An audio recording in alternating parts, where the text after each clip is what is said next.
Hello everyone. I'm very honoured to be here with all you experts.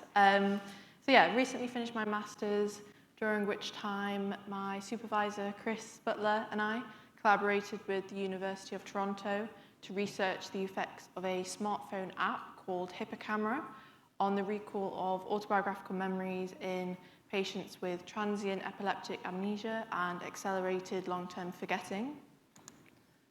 So accelerated long-term forgetting, or ALF, is the abnormally fast fading of memories where patients are initially able to learn and retain information, but then rapidly forget at a rate that is faster than what's considered normal. For example, a patient may go to their sister's wedding and initially remember all the details, but in the following days and weeks can forget a lot of the details from the day of the event. So this obviously can have a negative impact on psychological well-being, specifically related to identity and self-concept and self-worth, for example. So ALF is particularly common in temporal lobe epilepsies, especially TEA, or transient epileptic amnesia, where about 74% of patients experience ALF, and this persists after treatment with anti-seizure medication, even years after stopping of seizures. So it's still up in the air, but ALF is thought to be an issue with memory consolidation as opposed to an encoding or retrieval issue. And this is likely due to the impact of epileptiform activity on synaptic plasticity during consolidation.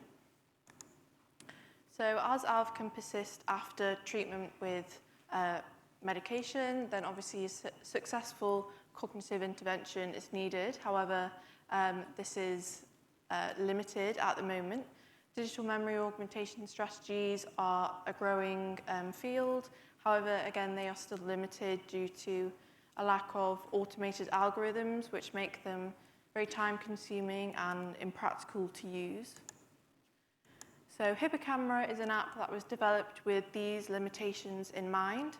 So with Hippocamera, users record short video clips and audio descriptions on their phones for events that they want to remember, and the app then generates personalized replay sessions consisting of up to 5 temporally compressed cues, where selection of cues in each replay session is based on how recent the event was and how highly the user rated the significance of that event. So previously, Martin et al. Showed that using Hippocamera for 7 days increased recall by 83.8% in healthy older adults and by 56% after 3¼ months. And these findings were also associated with increased differentiation of hippocampus memory traces seen with fMRI. So we know that Hippocamera can enhance recall in healthy older adults, but we wanted to see if we could specifically help recall in these patients.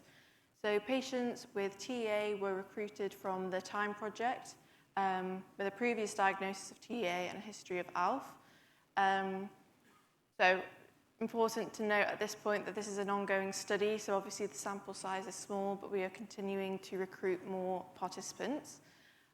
Also, as you can see, the scores on the ACE Adam Brooks cognitive exam show that, the scores are similar between patients and controls, which shows that in these patients, other cognitive domains remain intact.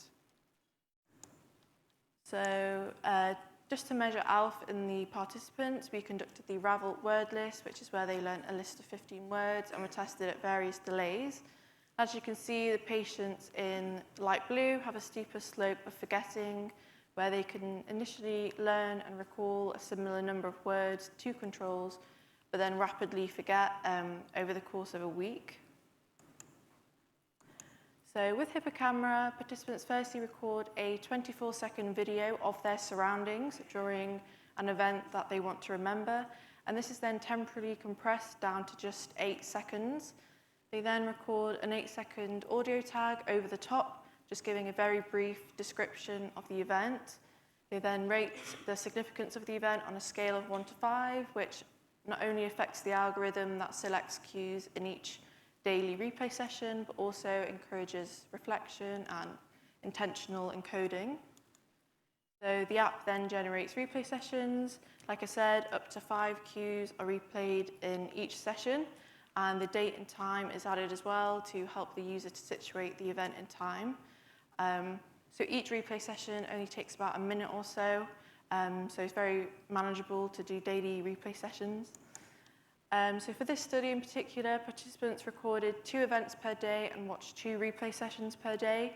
And cues recorded were either assigned to the replayed condition or to the hidden condition, where they were recorded but then never replayed, so that we could compare recall. And recall was assessed at 2.5-week delay using an adapted version of the autobiographical interview. So this is where participants were shown their recorded cue and asked to recall as much as they can remember from that event, and responses were then transcribed and scored by classifying each detail given during recall as firstly internal or external, where internal represents episodic aspects of the memory, such as place details and perceptual details, and then external details represent any external events separate from the main event, or semantic aspects of memory, such as autobiographical facts which are independent of a specific event. And this is an important distinction, as it's thought that episodic memory is impaired in these patients, but semantic memory is preserved. So we found, using generalized linear mixed models, that in patients there was a significant increase in the recall of internal episodic details for replayed memories compared to hidden memories. And importantly, this is excluding any details that could be taken directly from the video or the audio tag itself, showing that recall was rich beyond just rehearsal of the cues themselves. So this same significant difference wasn't seen in controls. However, this is likely due to the small sample size currently, as Martin et al. Did show a significant difference in healthy older adults. For recall of external semantic details, there was no significant difference for either group. So next, we further classified the internal episodic details into details specifically concerning events, which includes things like specific actions at the time of the event and the people present, place details, time details, perceptual details, and thoughts and emotions. Again, using generalized linear mixed models, we found that there were significant increases specifically in event details and thoughts and emotions in the patients. Therefore, these details drove the enhanced recall in patients. So we did test for transfer of benefits for hippocampal function using the mnemonic similarity task before and after the 5.5-week intervention period. However, we didn't see any significant changes, but again, this is likely due to the small sample size currently. We would expect to see changes in a larger group of participants. So also to test the impact of hippocamera on psychological well-being, we conducted various tests, and we found that there were significant increases on scores of the Tennessee Self-Concept Scale, which is a scale that assesses various aspects of self-concept, such as self-worth, self-competence, and self-liking. And hippocamera use increased scores in both patients and controls, so a higher score indicates more positive self-perceptions. So the results of the study show that replaying audio and video cues with hippocamera enhances episodic but not semantic recall in patients with TEA and ALF, providing details beyond any details in the cues themselves. And this is likely due to mechanisms by which hippocamera use compensates for disrupted memory consolidation by repeatedly reactivating episodic memory engrams. As expected, hippocamera replay had no impact on semantic recall, and this is likely due to the fact that the processes induced by hippocamera use act via the hippocampus, and therefore semantic memories, which largely depend on other cortical areas, aren't as effective. Alternatively, we know that in older age there is a bias towards recalling semantic details, and due to the age range of the participants, perhaps semantic recall was already high, and therefore the impact of hippocamera isn't seen. We also found that using hippocamera for 5.5 weeks elicited more positive self-perceptions related to self-concept and self-worth in both patients and controls, which indicates that hippocamera use benefits psychological well-being specifically related to self-concept, and this is likely due to the strong relationship between autobiographical memory and clarity of self-concept and identity. So yeah, this is, like I said, an ongoing study. We're continuing to recruit more participants, and we're also going to test at a 3-month delay to see if these results withstand that delay.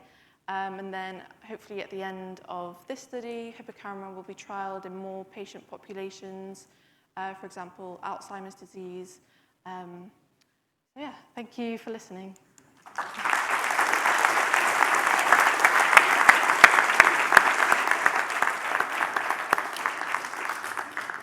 Thank you very much, Katrina. Incredibly promising work, I have to say. I think it's absolutely fantastic. Time for a couple of questions. Turns out I'm incredibly bad. Oh, I noticed your hand. Go for it.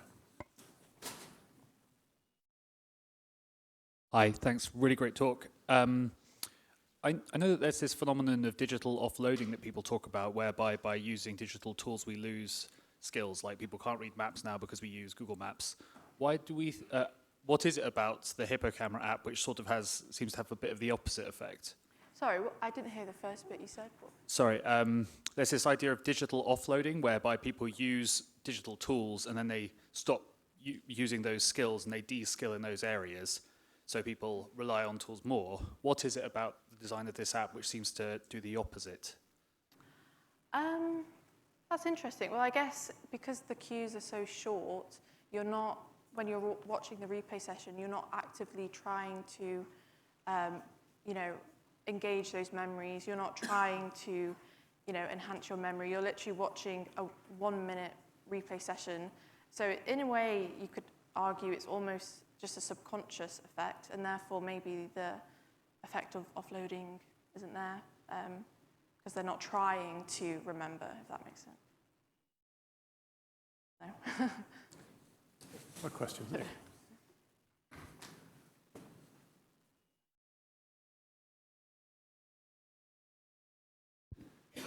It's actually just a comment on the previous question. I mean, I think the difference is, isn't it, that these little videos that they're making are memory cues, and we know that memory cues enhance memory, whereas using a sat-nav instead of looking at a map is not a cue. It's just using a device to do it for you. But the app isn't remembering it for you. It's just a cue to memory. So I think it's a different kind of thing. Yeah, that too.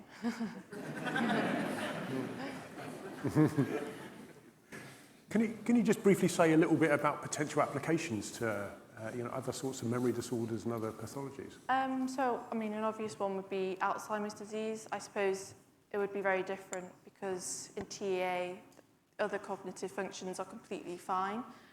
So it would be more complicated in terms of how do we get the patients to actually remember to record the cues in the first place, in which case it would be more about training the caregivers, I suppose, and incorporating that side of it.